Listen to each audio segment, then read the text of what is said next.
नमस्कार। Online classes में आपका स्वागत है। कल की क्लास में हमने अज्ञेय जी की काव्य विशेषताओं को पढ़ा। आज हम अज्ञेय की जो कविताएं हैं उनका काव्य विश्लेषण करेंगे। एक यह दीप अकेला और कलगी बाजरे की, इन दो कविताओं का। तो हिंदी साहित्य को आधुनिकता की दिशा में नई गति और नया मोड़ प्रदान करने में अज्ञेय का स्थान महत्वपूर्ण है। अज्ञेय साहित्य अकादमी और भारतीय ज्ञानपीठ पुरस्कारों से भी सम्मानित हैं। आइए अब हम अज्ञेय की इन दोनों कविताओं, यह दीप अकेला और कलंगी बाजरे की, इसका विश्लेषण करेंगे। तो प्रत्येक कविता की जो संवेदना है उसको हम इसके माध्यम से उद्घाटित कर पाएंगे। सबसे पहले हम इस कविता का वाचन कर लेते हैं, जिसका शीर्षक है यह दीप अकेला। यह दीप अकेला स्नेह भरा है, गर्व भरा मदमाता पर, इसको भी पंक्ति को दे दो। यह जन है गाता गीत जिन्हें फिर और कौन गाएगा, पनडुब्बी ये मोती सच्चे फिर कौन कृति लाएगा। यह समिधा ऐसी आग हटीला बिरला सुलगाएगा। यह अद्वितीय यह मेरा, यह मैं स्वयं विसर्जित, यह दीप अकेला स्नेह भरा है, गर्व भरा मदमाता पर, इसको भी पंक्ति को दे दो। यह मधु है स्वयं काल की मौना का युग संचय, यह गोरस जीवन काम धेनु का अमृत पूत पय। यह अंकुर फोड़ धारा को रवि को ताकता निर्भय, यह प्रकृत स्वयंभू ब्रह्मयुत, इसको भी शक्ति को दे दो। यह दीप अकेला स्नेह भरा है, गर्व भरा मदमाता पर, इसको भी पंक्ति को दे दो। यह वह विश्वास नहीं जो अपनी लघुता में भी कांपा, यह पीड़ा जिसकी गहराई को स्वयं उसी ने नापा। कुत्सा अपमान अवज्ञा के धुंधलाते कड़वे तम में, यह सदा द्रवित चिर जागरूक अनुरक्त नेत्र, उलंब बाहु ये चिर अखंड अपनापा। जिज्ञासा प्रबुद्ध श्रद्धामय, इसको भी भक्ति को दे दो। यह दीप अकेला स्नेह भरा है, गर्व भरा मदमाता पर, इसको भी पंक्ति को दे दो।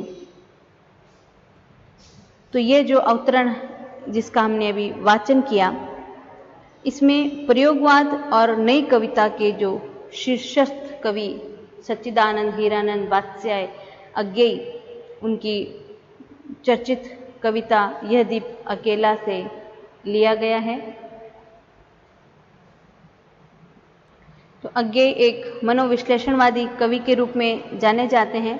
उन्होंने अपनी कविताओं में मानव मन की जो कुंठाएं हैं उनको चित्रित किया है। तो इस कवितांश में भी व्यक्ति और समाज के जो पारस्परिक संबंध हैं उनको रेखांकित किया गया है। तो इसमें कवि कहना चाहते हैं कि एक अकेला दीपक तेल से भरा हुआ लौ के साथ जलता है, वह जलते हुए मदमाता रहते हुए भी अपने जो इर्द गिर्द अंधकार है, अपने आसपास के अंधकार को वह दूर करता है।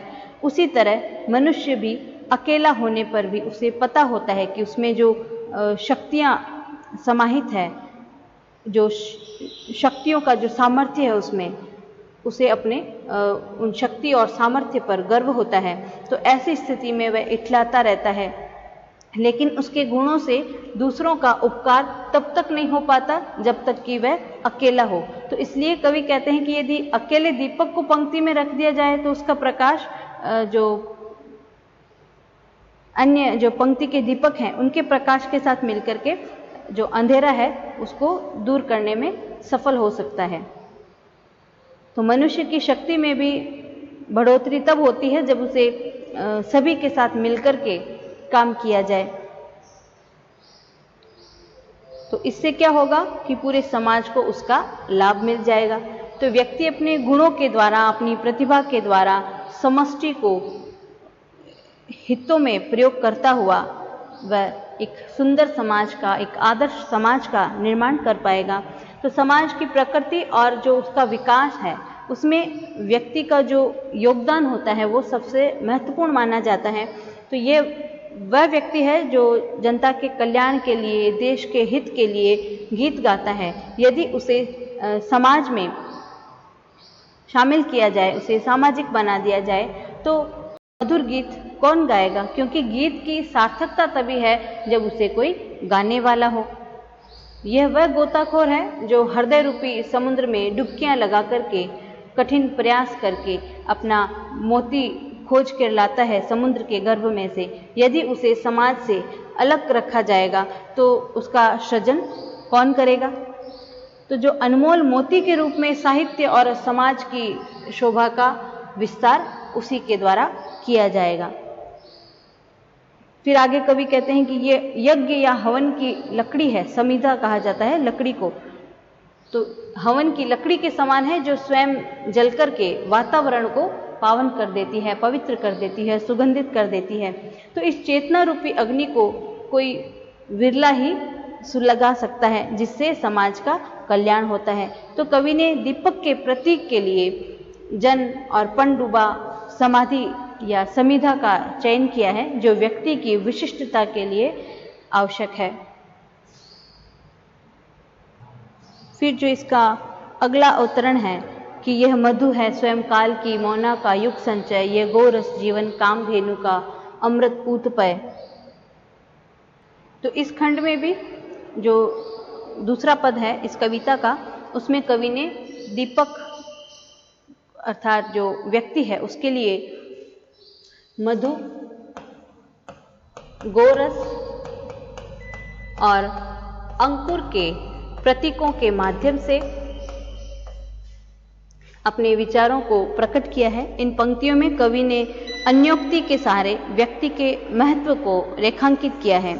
तो यह दीप अर्थात ये जो व्यक्ति है जो सदियों से अपने आप में ज्ञान, विज्ञान, कला, बुद्धि, कौशल आदि को संजो करके रखा है, जिसने विभिन्न प्रकार के भावों को जिन्होंने संजो करके रखा है अपने आप में, तो उनके अनेक मधुर भावों का जो संचयन है वो वह करता है। तो ये एकांकी जन का गुण गोरस है जो वास्तव में कामधेनु के समान है। तो इसमें कामधेनु के समान अमृत प्रदान करने की शक्ति निहित है। तो यह जीवन रूपी कामधेनु की उस गोरस के समान है जो अमृत प्रदान करता है, एक विशेष अंकुर के समान है जो पृथ्वी के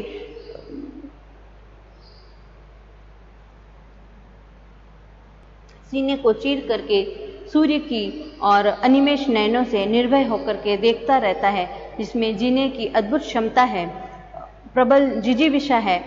वह स्वयं प्रकृति और जो ब्रह्मा का स्वरूप है, लेकिन उसका पूर्ण रूप से विकास नहीं हो पाया है।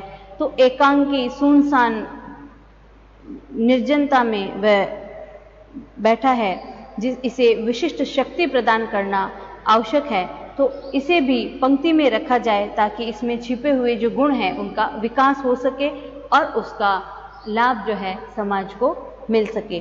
तो व्यक्ति और समाज जो कहे जाते हैं कि परस्पर पूरक होते हैं, तो दोनों के जो समरसतापूर्ण सहअस्तित्व है उससे देश और राष्ट्र का चौतरफा विकास होगा या चहुमुखी विकास संभव होता है।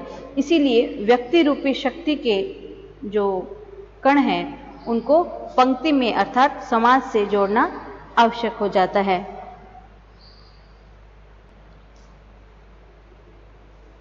अगला जो पद है, यह वह विश्वास नहीं जो अपनी लघुता में भी कांपा, यह पीड़ा जिसकी गहराई को स्वयं उसी ने नापा, कुत्सा अपमान अवज्ञा के धुंधलाते कड़वे तम में, ये सदा द्रवित चिर जागरूक अनुरक्त नेत्र, उलंब बाहु ये चिर अखंड अपना पा। तो उसमें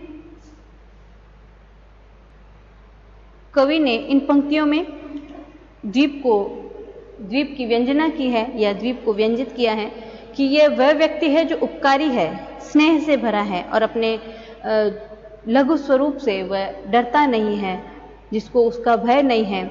इसके बावजूद इसके वह अपने व्यक्तित्व को विशालता प्रदान करते हुए अपने सत्कर्मों के प्रति वह समर्पित रहता है। जिस प्रकार दीपक अपने में अग्नि धारण करके रहता है और स्वयं को जलाने का जो दुख है वही भली भांति जानता है, फिर भी वह स्नेह से भरा हुआ स्वयं जल करके दूसरों को प्रकाशित करता है, दुनिया के अंधकार को दूर करता है। वह हमेशा जागरूक रहता है, सावधान रहता है कि सबको समान रूप से प्रेम भावना प्राप्त हो सके।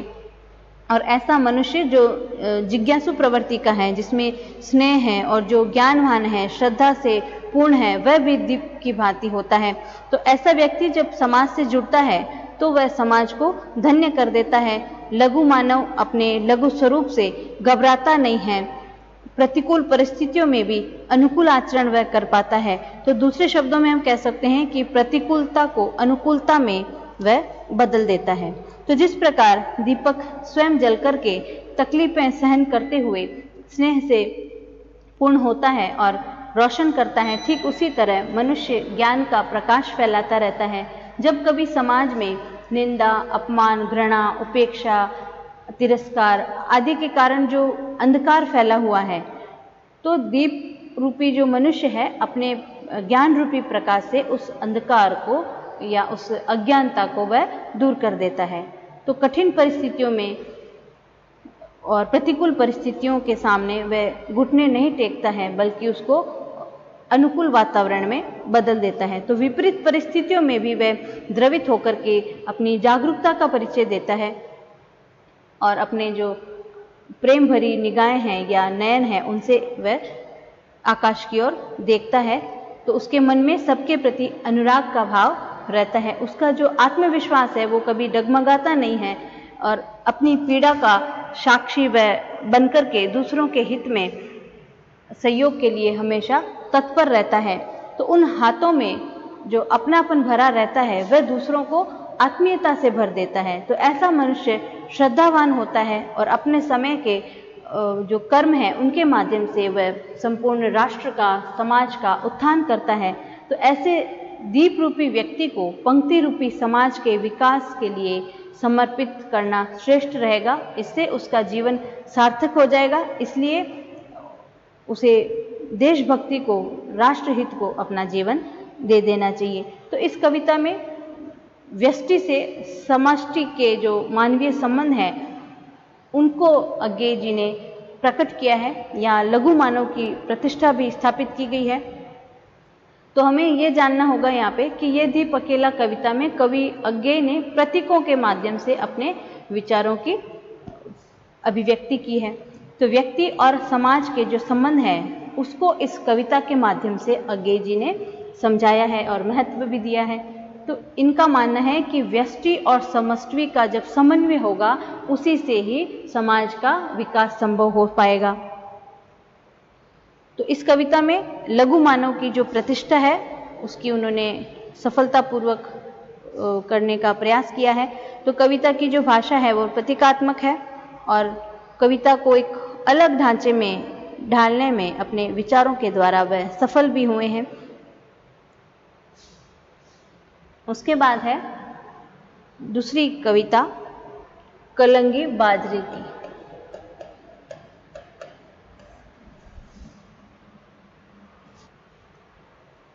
तो हरी बिछली घास डोलती कलंगी छरहरी बाजरे की, अगर मैं तुमको ललाती सांझ के नभ की अकेली तारिका अब नहीं कहता, या शरद के भोर की निहार न्याही कुई टटकी कले चंपे की वगैरह तो नहीं कारण कि मेरा हृदय उथला या कि सूना है या कि मेरा प्यार मैला है, बल्कि केवल यही कि ये उपमान मेले हो गए। देवता इन प्रतीकों के कर गए हैं कूच, कभी वासन अधिक घिसने से मुलम्मा छूट जाता है। मगर क्या तुम नहीं पहचान पाओगी तुम्हारे रूप के, तुम हो निकट हो इसी जादू के, निजी किसी सहज गहरे बोध से किस प्यार से मैं कह रहा हूँ।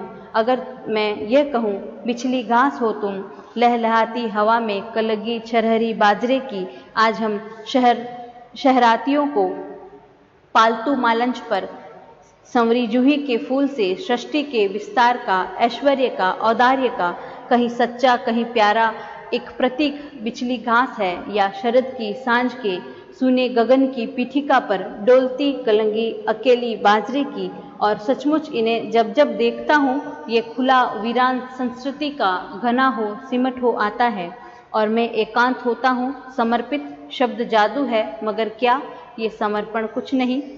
तो ये जो पंक्तियाँ हैं इनमें अज्ञेय जी ने कवि अज्ञेय ने हरी घास पर क्षण भर जो इनकी कविता से ये संग्रह संकलित हैं उसके माध्यम से उन्होंने काव्य के क्षेत्र में नए प्रतीकों का प्रयोग किया। और इन पंक्तियों में कवि ने प्रेमिका की तुलना तारा, कुमुदिनी और चंपे की कली जैसे पुराने उपमानों को छोड़ करके चिकनी हरी घास और बाजरे की कली से उसकी कल्पना या उसकी तुलना वह करता है। तो उसके अनुसार हरी घास और जो बाजरा है, जो उसकी प्रेमिका है, उसकी सुंदरता के अधिक निकट है। ये दोनों शहरी लोगों के लिए जूही के फूलों से भी अधिक महत्वपूर्ण नहीं हो सकते। तो कवि इन दोनों की जो सादगी है उससे इतना प्रभावित है कि वह इसके माध्यम से सारी सृष्टि को अपने निकट महसूस करता है। तो वह प्रेमिका को संबोधित करते हुए कहता है कि यदि मैं तुम्हें लालिमा से भरपूर शाम को आकाश में चमकने वाली अकेली तारिका नहीं कहता, या शरद ऋतु के भोर की कोहरे से ढकी हुई कुमुदिनी नहीं कहता हूँ, तो इसका अर्थ यह नहीं है कि मेरे हृदय में प्रेम की गहराई नहीं है या भावना या संवेदना से मैं शून्य हूँ। तो तुम्हारे प्रति मेरे प्रेम में किसी प्रकार की कोई मलिनता नहीं है, बल्कि इसका कारण यह है कि सदियों से प्रचलित जो पारंपरिक उपमान है वह बहुत पुराने हो गए हैं, बासी हो गए हैं। देवता भी इन प्रतीकों को कूच कर चुके हैं। तो इनकी जो अंतर्निहित शक्ति है वो फीकी पड़ चुकी है। जो समय बदल गया है, इसमें इनके अर्थ भी बदल गए हैं और इन अर्थों की जो अभिव्यक्ति है वो कमजोर और असफल कही जा सकती है। तो ये प्रतीक और उपमान जो है वो घिस चुके हैं। इनका उपयोग बार बार करने के कारण ये शक्तिहीन हो गए हैं। तो जिस प्रकार बासन को या बर्तनों को अधिक घिसने से वह पुराना पड़ जाता है, उसकी चमक फीकी पड़ जाती है और बिना कलई का जो बर्तन है उसमें वह आभा नहीं रहती जैसी वह जब नया था तब थी। ठीक वैसी ही स्थिति जो पारंपरिक उपमान है उनकी होती है। तो तारिका का प्रकाश, उजास और उसकी अलौकिकता, कुमुदिनी की निर्मलता, चंपे की मादकता, पुराने झूठे बासी, ये प्रभावहीन हो गए हैं। तो इनके विपरीत जो नए उपमान हैं उनके प्रयोग हों तो उनमें ताजगी रहेगी और मौलिकता रहेगी। तो इसलिए उन्होंने नए प्रतीक और नए उपमानों का प्रयोग किया है। फिर कवि कहता है कि क्या इन नए उपमानों के प्रयोग से तुम्हारे रूप सौंदर्य का मैं बखान करूं तो क्या तुम मेरी भावनाओं को नहीं समझोगी?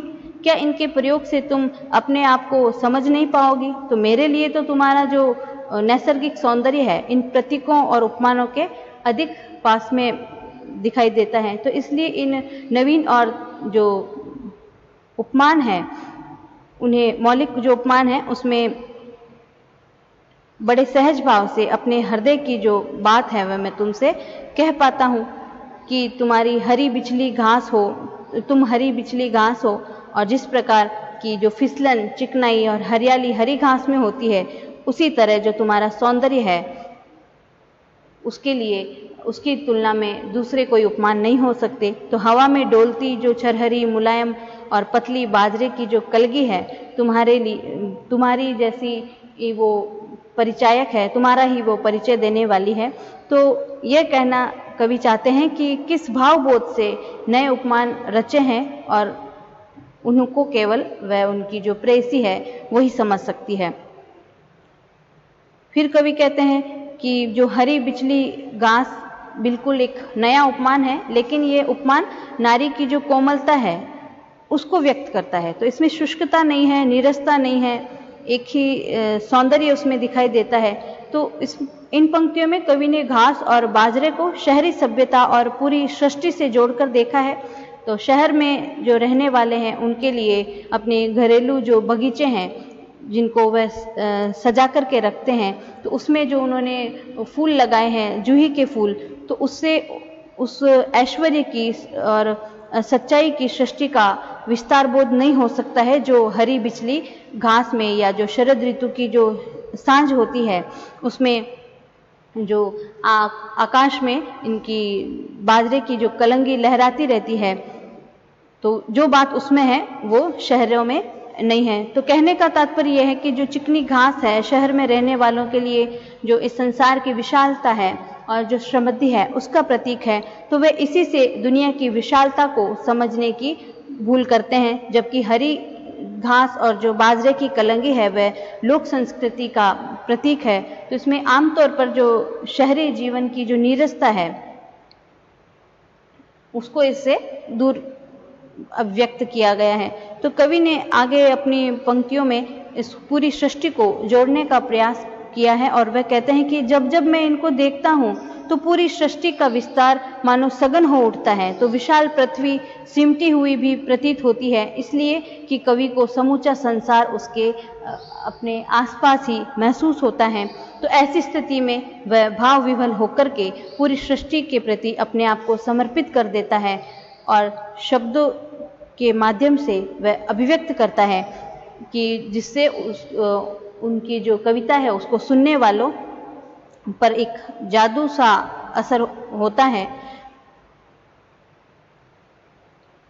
तो अंतिम पंक्तियों में कवि ये प्रश्न करते हैं कि क्या उसके एकांत और स्थिर समर्पण का किसी प्रकार का मोल नहीं है, कोई मोल नहीं है। तो ये समर्पण प्रेमिका के प्रति हो सकता है, तो प्रकृति और सृष्टि के संदर्भ में भी इसको हम देख सकते हैं। तो कवि की दृष्टि में शब्दों की जो कृत्रिम जादू है उसके समर्पण से कहीं अधिक मूल्यवान वह दिखाई देता है। तो इस प्रकार कवि अज्ञेय ने इस कविता में पारंपरिक जो उपमान है और प्रतीक हैं उनका विरोध करते हुए नए उपमानों को अपनी कविता में स्थान दिया है और नए उपमानों का प्रयोग किया है। तो जीवन की एक रसता को त्याग करके उसमें नवीनता लाने का प्रयास उनके द्वारा किया गया है। तो इस कविता में रचना को लोक जीवन से जोड़ने का प्रयास भी दिखाई देता है। तो शब्दों का जो चमत्कार है उसके माध्यम से नहीं, लेकिन जो हार्दिक उद्गार हैं कवि के उसकी उन्होंने अभिव्यंजना इसके माध्यम से की है। तो आज की क्लास में हमने यह दीप अकेला और कलंक